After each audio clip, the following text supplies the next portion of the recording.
Hey guys, this is part 4 of my story Torn Apart. I hope you enjoy it. Disclaimer: the characters and pictures do not belong to me. All rights belong to their rightful owners.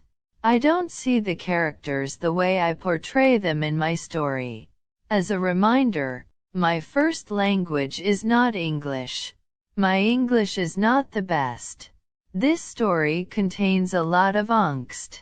It will also have +16 scenes in later parts. I advise not to read this story if you are under 16 or not comfortable with these topics. Warning: mention of suicide attempt, depression, and violence. Etsumo saw how his brother got down on his knees. Etsumo had to start crying again. He got back into the car properly. He took a picture out of his backpack showing him and Osamu together as children. He held the picture close to his chest while he cried. "Why did I have to lose you?" he spoke in a low voice. He wiped his tears away and put the picture back in the backpack. "Darling, did you say something?" "No. Should I have told Osamu personally that I was leaving? You said that you have to go so that you can find your way back to yourself. But we all know that if you had told him personally and he asked you to stay, you would have stayed. Etsumo, you do that for your own health. You are doing the right thing even if it will not always be easy for you and for us to be separated from each other." "Thanks, Dad." Mrs. Miya's phone rang. "We'll explain everything to you when we're back home. Etsumo didn't want you to know. Osamu, he needs time to himself. Please give him the time. Etsumo, you want to speak to Osamu when he then leaves. You alone." "No, Dad is right.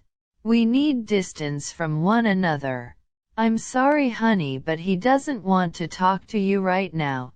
Give him a few days so that he can organize his thoughts and feelings." Mrs. Miya put her phone down. It was quiet for a moment, until Etsumo's phone kept ringing.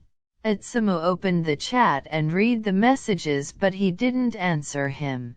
He began to sob and blocked Osamu's number. He is not ready to speak to Osamu yet.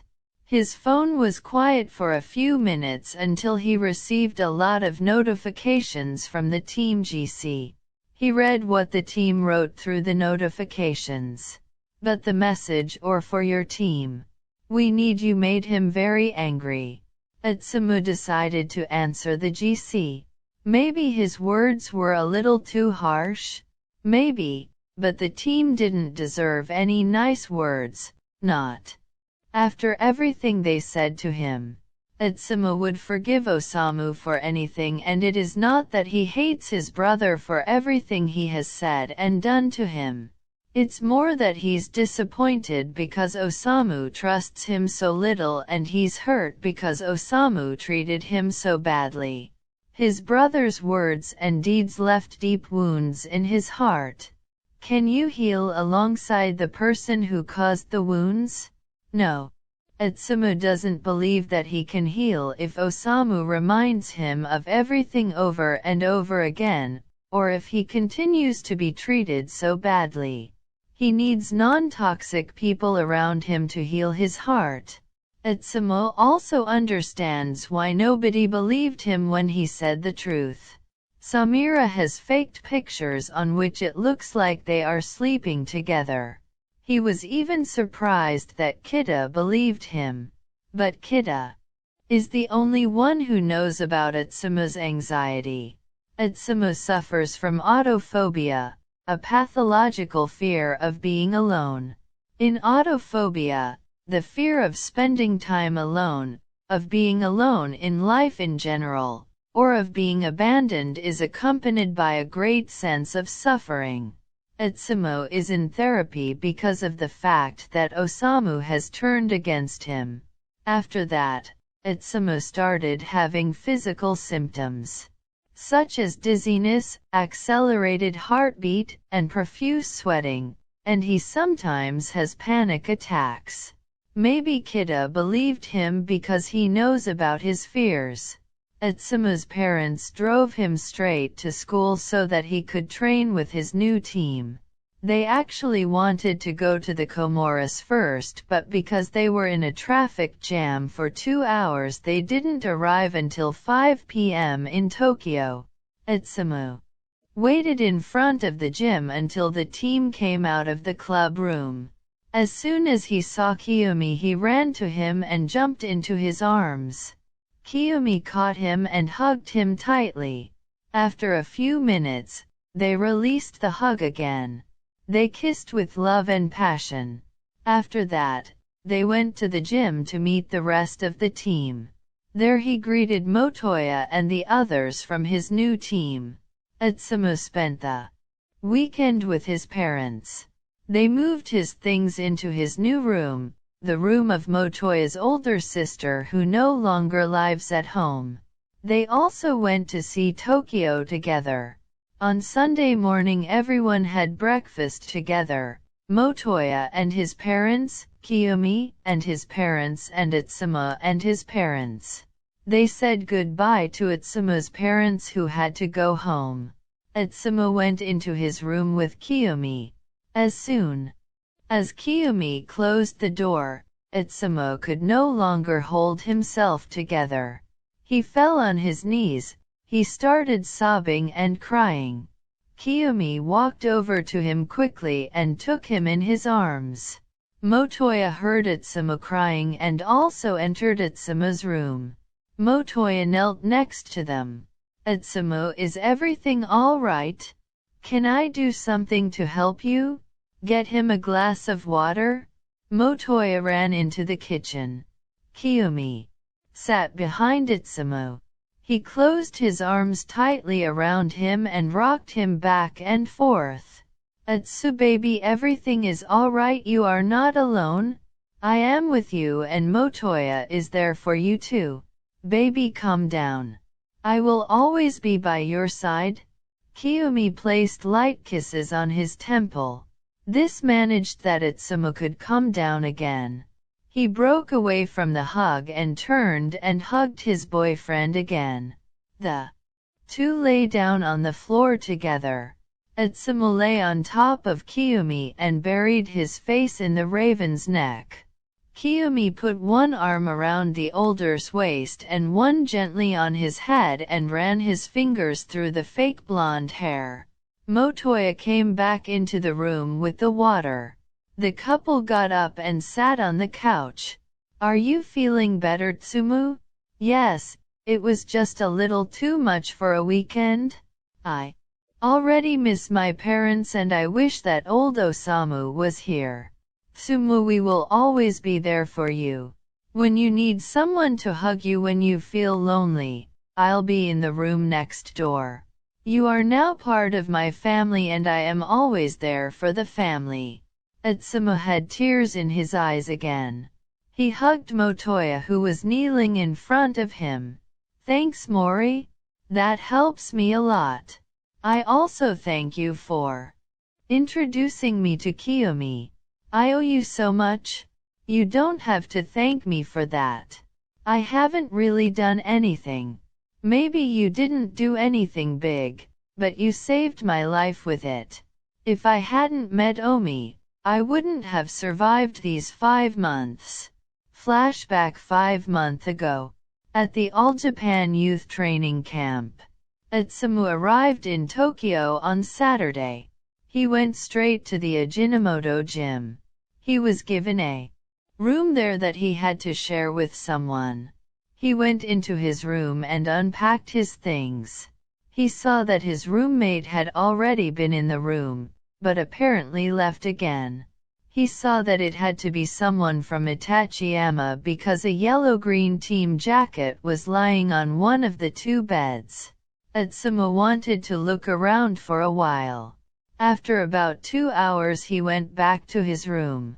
When he came back into his room, a brown, haired boy with thick eyebrows was sitting on one of the beds. Atsumo went to him and held out his hand.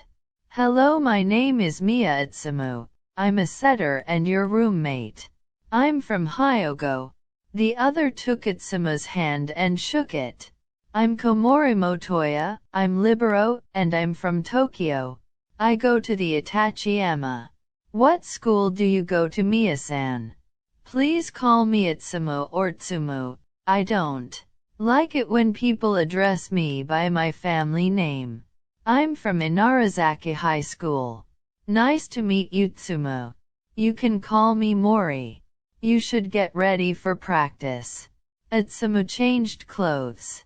He went out of the room with Motoya. Motoya went right. "Mori, to the gym isn't that way." "Yeah, I know, but I have to get my cousin." "Can I come with you?" "Yes, of course."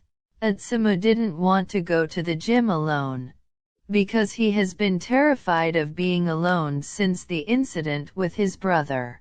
That's why he always went home with Kita or Akagi. They always stayed until his parents came home from work. They walked down the hallway until they came to the third room. There Motoya knocked and went inside. "Hey Kiyo, are you ready?" "Yes, I'm Ko." "Who is this?" I'm sorry. My name is Miya Atsumo. I share the room with Mori." Atsumo held out his hand. But Motoya put his hand on Atsumo's arm and lowered his arm. "Kiyomi is a germaphobe. He doesn't like it when someone touches him." "Oh, I'm sorry, I didn't know that." "It's alright. I'm Sakuatsu Kiyomi. You are the ace, right?" "Yes, exactly, and you are the setter?" "Yes, I'm looking forward to setting for you. And I'm looking forward to hit your tosses." The two stared into each other's eyes for a moment. They forgot everything around them. The two felt a connection between each other, as if they were born to find one another. "I'm still here, you know? And we should really go to the gym or we'll be late." When the training was over, Kiyomi, Motoya and Atsumo stayed to continue training. The trainer gave them permission to train for a maximum of an hour and then they had to go out to eat. After about half an hour, Atsumo's cell phone vibrated several times. He went to see who was writing to him. It was texts from his team. "Inarizaki GC. You guys don't believe how nice it is at home when my stupid brother is not at home. I feel like I'm in heaven. Ha ha ha, I believe you. I'm really looking forward to training on Monday. This will be the best training we've had in a long time. It's just a shame that it's only for a week. Leave him alone? Can you please stop treating him like that all the time? Can you ever stop being on his side? You always protect him after everything he has done to you. Don't be so pathetic, Kita, and finally accept that Atsumo cheated on you." Atsumo threw away his phone. He completely forgot that he wasn't alone. In the gym, his breathing quickened. He began to sweat, and his heart raced. His eyes went black and he passed out. When he woke up again, he felt that someone was holding him in their arms. He slowly opened his eyes and saw Komori kneeling in front of him. He looked behind him and saw Sakuatsu Kiyomi the germaphobe holding him. Atsumo quickly broke away from the hug. His heart raced again, only this time it was for a different reason. His face was red like a tomato. What happened? You were on your phone and all of a sudden you started sweating harder and you were swaying. When you passed out, I caught you so that you wouldn't be injured if you fell. I laid you down on the floor and held you until you woke up. I held you so that when you wake up you wouldn't have the feeling that you were alone. What about your germophobia? Strangely, I don't mind touching you. I think you could be a safe person for me. Safe person? People with germophobia have so-called safe persons. They feel safe and comfortable with such a person. They are the only ones they can touch without freaking out. For example, I am also a safe person for Kiyomi, and I can always touch him without him having to take a shower and disinfect his whole body. But why should I be a safe person? We've only known each other for a few hours. I do not know it either, but it doesn't surprise me. Why? When you came into my room I had the feeling that I have known you all my life, although I am sure that I saw you for the first time today. As if we are soulmates. Yes, I had that feeling too. I am also sure that we have never met before. It must have been fate that you got to know each other. Everyone went to the room and took a bath. They then went out to eat with the other participants in the camp. The week went by far too quickly. Utsumo had a lot of fun with his new friends. Utsumo fell in love with Kiyomi, but he wasn't ready for a new relationship, not the way his life is at the moment. He felt guilty for his feelings as he had just broken up with Kita. The friends often went to the rooftop of the building together. Utsumo still took an extra jacket so that Sakusa could lie down on it and not lie on the dirty floor. In the evening they lay on the floor together and watched the stars and talked to each other. They told stories and jokes. Kiyomi and Motoya noticed that Utsumo's constant smiles that he wore weren't real. They could see through its facade. But they didn't press him to tell them what's wrong with him. On the last evening Utsumo went back to the roof when Motoya was sleeping. That day he received a lot of terrible texts from his team and his brother, and some strangers wrote threatening messages to him and insulted him. He climbed over the railing of the rooftop. He was ready to end his life. If he died now he would have had at least one last good week in his life. Utsumo heard the door open behind him. He looked back and saw Kiyomi and Motoya breathless. Kiyomi's point of view. Sakusa is known for not being the friendliest and for always having an annoyed expression on his face. He doesn't like to be around people. But when he saw Utsumo for the first time he wanted to hug him right away. That scared him. But he still stayed close to Utsumo on the first day of camp. When they were allowed to continue training together, he was very happy. When he noticed how quiet he got when he was on his phone, he walked next to him. When Utsumo fell, he caught him. Sakusa knew the symptoms Utsumo had. He knew right away that Utsumo was having a panic attack. Sakusa had experiences with it himself. When someone hugs him or pours something on him, he also gets a panic attack. If he has one, no one can touch him, not even Motoya. But he knew that there are people who need a tight hug to calm them down. And from the way he saw Utsumo, he assumed that Utsumo was one of these people.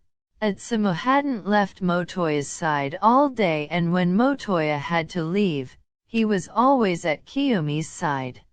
Kiyomi guessed that he hated being alone. That is why Kiyomi held Utsumo until he woke up. Motoya was amazed at what his cousin had done. He never thought that Kiyomi would catch and hold someone he just met. Or to be more precise, would touch someone willingly.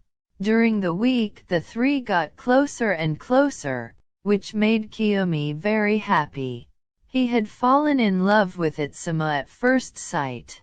But he said nothing, seeing that Utsumo is not ready to return his love. He also saw that Utsumo's life was not easy. He noticed how much Utsumo suffers. He tried everything to help him. He knew that Itsumo was in love with him too, but he didn't understand why he often looked like he felt guilty for it. Last night he woke up to loud knocking and screaming. "Fuck Kiyo, open the damn door. Kiyo, wake up. I think Sumo want to kill himself." When he heard these words he threw the door wide open. "What? Mori, you don't joke about that? I'm not kidding. I found this on Tsuma's bed." He had 4 letters in hand. One for his parents, one for Osamu and Suna, one for Akagi and Kita, and another for Kiyomi and Motoya. As soon as Kiyomi saw the letters he ran to the roof. He didn't even put on shoes or a jacket. He ran in his underwear and shirt. He threw the door open. "Itsu, please don't do it. I can't lose you." He walked slowly towards Itsumo. "You still have so much to do in your life. Your family will be sad too when they lose you. You have no idea. Everyone on my team hates me. Even my own brother hates me. He would be happier if he didn't have to endure me any longer. I am sure that they don't hate you. I can't imagine that someone like you could be hated. Please, Itsu, come to me. I know we haven't known each other that long, but I love you. It would break my heart if I lose you." Itsumo turned slowly around and looked Kiyomi in the eye, who was only a few steps away from Itsumo. Itsumo held out his hand and Kiyomi quickly took it. He went the remaining steps to Itsumo. He wrapped his arms around him and lifted him over the railing. He hugged him tight. Itsumo began to sob. He burst into tears. He buried his face in Kiyomi's chest. Kiyomi picked him up and carried him to Itsumo and Motoya's room. He put Itsumo on the bed.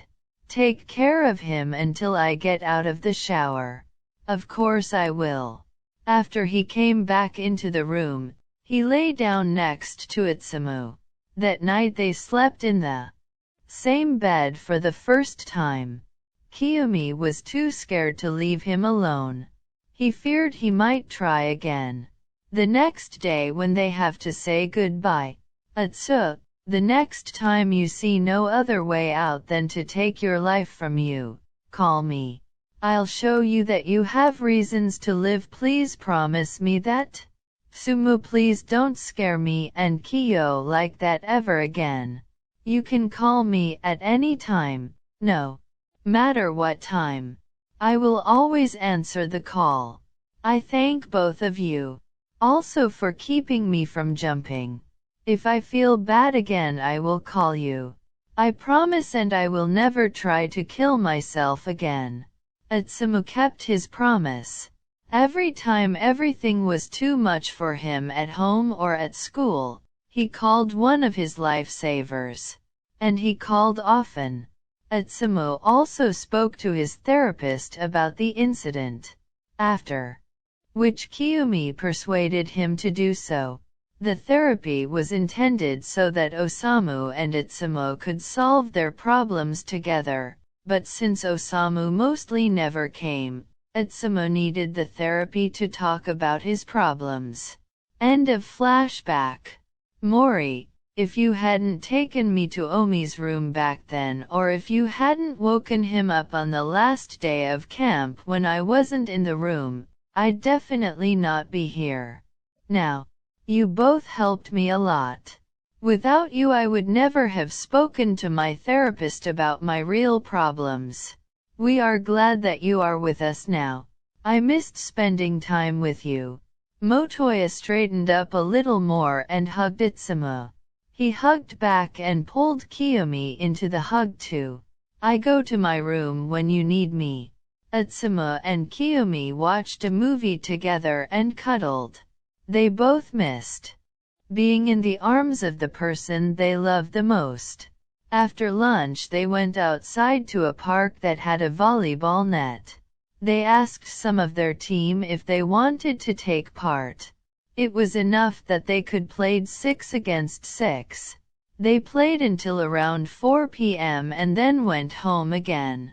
They took a shower and Itsumu unblocked the number of Osamu, so that, as soon as his parents explained everything to Osamu, he could write to him and tell him what he had to say.